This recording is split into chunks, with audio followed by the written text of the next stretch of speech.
Well, let's talk to Patrick in Florida, who wants to convince him to be an atheist.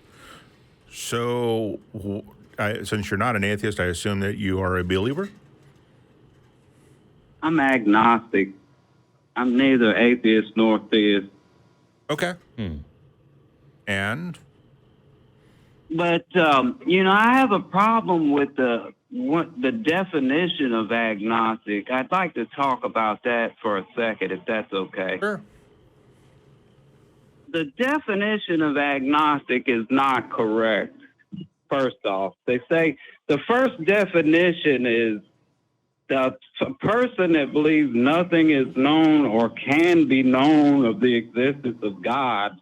I wouldn't make that claim. I just neither believe nor disbelieve. There's a semicolon in there. If you look it up on Google and you Google agnostic, there's a semicolon that separates those two. Yeah. And the second term applies to me. The first does not. They have hijacked the definition of what an agnostic is. Who is they? Them. Giant ants. Whoever wrote the definition, I think it was Huxley that originally coined the term. But to be an agnostic, you don't have to be someone who believes nothing is known or can be known of the existence of God. I don't. As an agnostic, I absolutely do not believe that. Okay, so do you know that the use of the word "or" means that one or the other or both may be true. So you can pick one of those two or both of them as you choose. So when they put that "or" in there, they're not saying that you have to accept both sides of that. It wasn't an "or," it was a semicolon. No, you're right, but when you go back and read that definition, it says it believes that nothing is known or can be known, right? So one of those two things you need to accept as true in order to be an agnostic, but you don't have to accept them both. Right? You can only have to accept one of those, and the semicolon just means that either one. Right, and what does a semicolon mean in a sentence? Right, what does a semicolon mean in a sentence? What's that?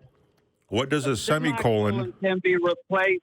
A semicolon can be replaced with a period. It is a hard break. Right. Okay. So I'm trying to figure out why you are taking apart this usage of the word so hard and looking at that, because quite frankly, it can mean different things to different people as well, right? It's all in how you want to use the word, which is why, sometimes we have to get down to the nitty gritty of what do you mean by this word, because we have different usages of it. For instance, there are When I say I'm an agnostic, I simply mean that I neither have faith nor disbelief in God either way. Right. Neither atheist nor theist. Right. And you're talking to two people who are agnostic atheists. The first definition is misleading at best, because really my whole life that's all I heard, that an agnostic just neither has faith nor disbelief.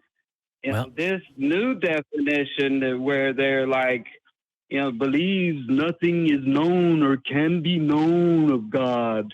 That's some hocus pocus bullshit. An agnostic shouldn't even believe that. I don't believe. Well, it may be hocus, but is it pocus? Look, you don't have to. Just because you grew up with a particular definition of a word or a concept or a perspective doesn't mean that you have to stick with it. And it's hard sometimes to expand your appreciation for the subtleties of life as we get older. People do it about gender all the time. Yeah. They do it about Pluto being a planet. Okay? But I'm not seeing a problem here. And again, there is a semicolon there. I love me my punctuation. Yeah. But do you know how dictionaries work? I mean, I'm not being a jerk about it, but this is a description of how the word is used, okay? Clearly, there's two different ways that the word is used. And just use the other one. And make sure that when you're having the conversation with somebody about agnosticism, that you're on the same page. Right. I don't see what's so hard about it. Don't get hung up on words, Patrick. You're right. You're right. I just, Yeah, I know. I like to be specific when I'm talking about something. I don't like to be ambiguous. Yeah. I wanted you to know that I'm not somebody who believes nothing is known or can be known about God. I'm not sure about that. Yeah, fair enough. As an agnostic, I wouldn't say that because that would be making a claim about a God. I can see that. Agnostics, as far as I've ever known, don't make claims about God. Right. I have no claim. Yeah, and that's fine. Like we said, you're getting hung up on a definition, and I think Google actually uses Webster's, but I'm sure if you went to another publisher that you would find a slightly different definition. Because one of the things that these folks do is they figure out what the most common usage of the word is, and they do that, and that's how language changes over time. Yeah. Is because the usage changes over time. So. Just when you be clear that what your definition is before you when you're having conversations. With me, God's hard to pin down, right? God's very ambiguous. There are so many different gods out there. Yeah. I think it's a little ludicrous to outright reject them all. Like I said before, I've called in, as a pantheist before, but I've returned to my default, which was from about age 8. I was agnostic. Complete, total agnostic. That is the default. That's how I was born, agnostic. And that's my claim. Yeah, okay. That's my only claim, is that I was born undecided because I had no knowledge of any God claim. Everyone so out there, believe nor disbelieve. Let the record reflect that Patrick from Florida is an agnostic. Don't make any assumptions about him. Ask him.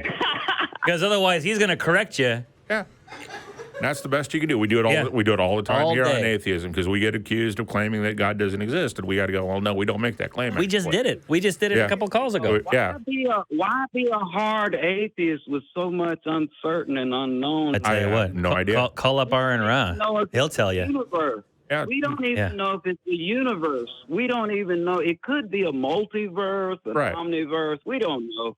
We think it's a universe. And we don't even know what we're looking at. Yeah, this is very true, Patrick. So how do you jump to the claim God doesn't exist? You're going to have to ask I'm equally confused. You're going to have to ask a hard atheist, Patrick, about that because we're not. Yeah. So we agree with you. We're not that hard. Yeah. I'm a fence straddler. If you say you're an agnostic atheist, you are not a fence straddler anymore. Okay. You have made a choice. All right. Thanks, Patrick, Thanks, for calling. Patrick. And good luck in future conversations. Talk to you later. Yep. Bye.